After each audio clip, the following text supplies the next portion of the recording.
that you can take away from this talk, and that's that cold calling's not dead. You can sell more to people who don't have a need. And my name is David Walter, and I'm the superhero of cold calling. And of course, I'm going to talk to you today about something that's your favorite subject: cold calling. Oh yeah. The movie? No, I've actually written a book about cold calling called The $1 Million Rebuttal. And what I'd like to do is tell you my story. Basically, a lot of people have heard in the last couple of years that cold calling's dead. Kind of a mantra: cold calling's dead on LinkedIn, Facebook, everywhere. So I'd like to go back to my story and talk about what happened to me in my cold calling success, and hopefully we can change some hearts and minds, and the way you feel about cold calling can change. Essentially what happened is, back in the 90s, my family business tanked. My dad lost his 30-year-old business, the family home was lost, I had to find a new job, and so quickly I found a job telemarketing. When I was on the job, I found that right away I was really suited for it. I could actually set more appointments, more than most people on the team. But unfortunately, I wasn't making enough money to make ends meet. So I was still kind of in a crisis mode. So, and a lot of people have found themselves in that situation. So I talked to some friends. One guy said, ride the clock. Right? Come in early, ride through lunch, go through lunch, stay late. That didn't work for me. Somebody else said, well, your only option is to get a second job. So that's what I did. I got another job, telemarketing. 14 hours a day, telemarketing. And I can tell you that's got to be one of Dante's rings of hell. I was actually falling asleep on the job, in the second job, right? Crashing down, waking up, these calls coming at me. So that's not working. So I stopped listening to my friends and realized I got to do something different. There's got to be a better way. So what I realized was, on my job, I had a salary plus a commission for every appointment that I would set. And I realized this was an unlimited opportunity. All I had to do was figure out how to set more appointments on my job, and I could rapidly increase the amount of money that I was making. So at the time, I had been reading some motivational books, See You at the Top, Think and Grow Rich, and this idea popped in my head of setting 15 appointments a day. The average person in the job set 2 to 3 appointments a day. So 15 would be a dramatic increase. And so I meditated on that, and after about 6 months, I implemented what I learned, the tactics that I learned, and I started setting 15 appointments a day, every day, for 6 months. Every day I woke up and set 15 appointments. And with the increased income, it was over 1,800 appointments I set in just 6 months. I was able to buy land in the country, I paid off my car, built a house for cash. So I really used that and transformed my financial situation. So what I'd like to talk about now is really how did I do that, right? How did I set all those appointments? And so I believe something very powerful. I believe that anything is possible. And if you remember back when you were a child, we've all heard that, right? Anything's possible. Your parents told you that anything's possible. But at some time we started not remembering, not believing that. And so, but basically I believe when it comes to lead generation and appointment setting, anything is possible. This means that in theory, right, we should be able to go ahead and sell unlimited amounts of accounts. No limit. Set unlimited amounts of appointments. But what is holding us back? There's the limiting factor. The limiting factor is that people believe that a good prospect has to have a need. Right? Who believes that? Who believes a good prospect has to have a need? Right? This is almost a mantra. This is business 101. But unfortunately, we can't set a limited number of appointments if we hold on to that belief, because so few people actually express a need in the marketplace. No matter what market you're in, whether you're selling printers or IT, you call around, most people say they don't have a need, right?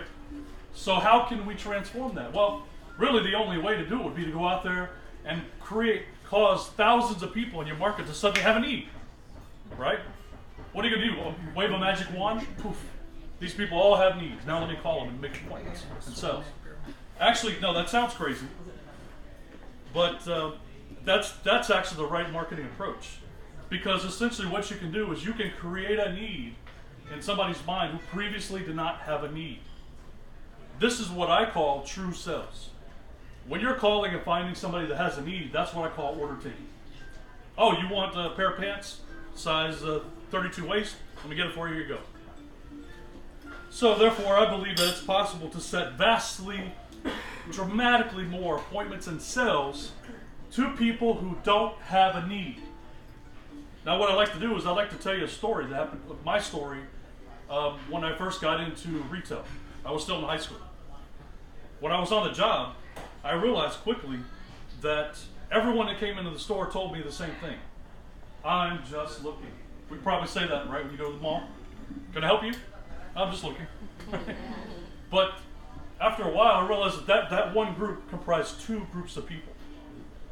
One part of that group was somebody who actually had a need and didn't tell me. And the other part of that group was somebody who was really just looking, right?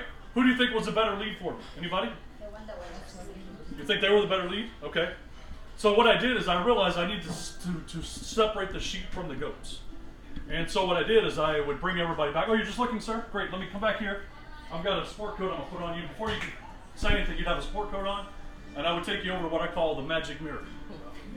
You'd be sitting in front of the mirror, you'd have this nice sport coat on you, and I'd be talking about how great it would be to be, get that promotion. You know, you're going to look sharper, you're going to get the promotion, all these great things. Now, well, something interesting would happen. The person that actually had a need would get nervous. You know, they feel like they're going to walk out there with a coat they don't want. They say, sir, I'm just here to get socks. They just wanted socks. So I took the coat off, I got them socks, and got them out of the store. The truth is, the people who didn't have a need sat there and didn't have any problems. I could show them 3 or 4 sport coats. They would leave with 2 suits, 2 sport coats, 3 ties, pants, shirts, because the reality is I made all my money from people who didn't have a need, who were just looking, right? And so that's I want to talk about that for a second, because when I say that, set appointments with people who don't have a need, what am I saying? People who don't have an interest? Right? Who wants to meet with somebody who doesn't have an interest? Right? But what I'm talking about, if you can think of a scale, right? On one end, there's people who are fanatically loyal to their current service provider, right? Maybe Apple followers, right? On the other end of the spectrum are people who actually have a need. Let's say that's 3, 4, maybe even 10% of the market, of any market, right? 20% of people who are fanatically loyal. That leaves this entire middle area. The middle area is comprised of 2 groups of people. People who are not fanatically loyal and who are open-minded. The other group of people are people who have not reached the needs state yet. In other words, they're starting to experience problems. They've had a couple issues with their financial guy. They've had a couple of issues with their IT guy. But you know what? We're going to give them plenty of rope. We're not going to throw them under the bus. That group of people, that is where the market is, to radically increase and call these people. So how do you do it? How did I do it? How do you sell to people who don't have a need, right? How do you increase your appointments and make more sales? The most important thing you have to do is you have to build a better mousetrap.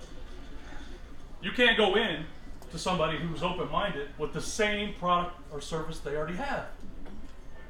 You have to enhance your product, change it, change the way you build, do something different, innovate it in some way, come up with a 2.0 process. What that does, it allows you to transform a sales call into an educational call, right? Now you're educating them about something new. And that's the only way you can break through to these people. Now the other thing that I hear often, and I was surprised, I actually met a few people here that said they like cold call, right? That's good. That's good. But one of the couple of challenges to cold calling is people say, well, it's a numbers game, right? You got to call hundreds of people. Who wants to sit around in your business and call hundreds of people, right? Nobody wants to do that.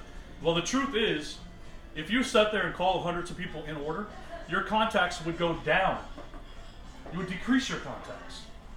If you really want to reach more people, you have to have a smaller group of people that you call, right? Not hundreds, 20 or 30. And increase the number of calls to that group. Call them more often, and then you dramatically increase the number of appointments you get. So you actually call less people, not more people. And then basically it's easy. You don't spend a lot of time on the phone. Of course, it is not a totally easy process.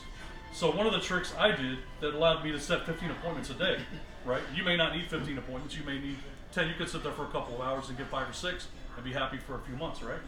But what I did is basically what you have to do is you have to convert that process into something easy by transforming into your super alter ego. What do I mean by that? Transforming into your super alter ego? Tapping into your subconscious mind. Right? If you can meditate, if you can visualize, if you can have a mantra and say these things over and over what your goal is, you can unleash superpowers, which is what I did. That's how I was able to do that. Now the other problem is, okay, well, it's a numbers game, but man, the gatekeepers. You know, if I'm going to try to increase my contacts, the gatekeeper is going to stop me before I even get through. The truth is, there is no international order of gatekeepers meeting secretly to try to figure out how to block your call. It's not happening. It's a falsehood. The truth is, most salespeople are inexperienced. Whether the way they make the call, they pick up the phone, they're all excited. Hi, my name's Bob. I want to talk to the owner. Or just the way they talk and introduce themselves. They're alerting the person on the phone to stop them, right? So once you realize that, and then you implement some of my techniques in my book, which is making the prospect feel important, distracting gatekeepers. I have over 20 different ways that you can get past gatekeepers and make it easy. So, ultimately, what is the $1 million rebuttal? The $1 million rebuttal is what I call it's the ultimate send information rebuttal. The idea is you have an educational campaign, right? You're calling and educating people. You say in my book everything that they won't agree, they won't argue with, which leads them all the way down to they will ask you to send information, right? Normally that's what you don't want. Anybody's done calling? Damn, they asked me to send information. That's what I wanted. Every one of those calls that I said, all 15 appointments, every one of them asked me to send information. And I used the $1 million rebuttal to convert them.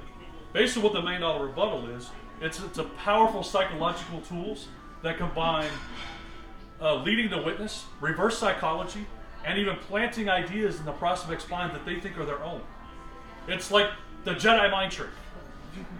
They've told you, I don't want to meet with your rep. Just send me some information. Now you've used the $1 million rebuttal, and they say, oh, you know what? Can you send a rep out to give me a sales presentation? That's what the $1 million rebuttal is. So, ultimately, what I'd like you guys to remember from this is that cold calling's not dead. You can set more appointments with prospects that don't have a need. My name's David Walter, and I'm the superhero of cold calling. I do have some good news. Who would like to get a copy of the book if they would order it today? How many people do we have that would like to get a copy of the book? I'm going to give away some gift cards real quick.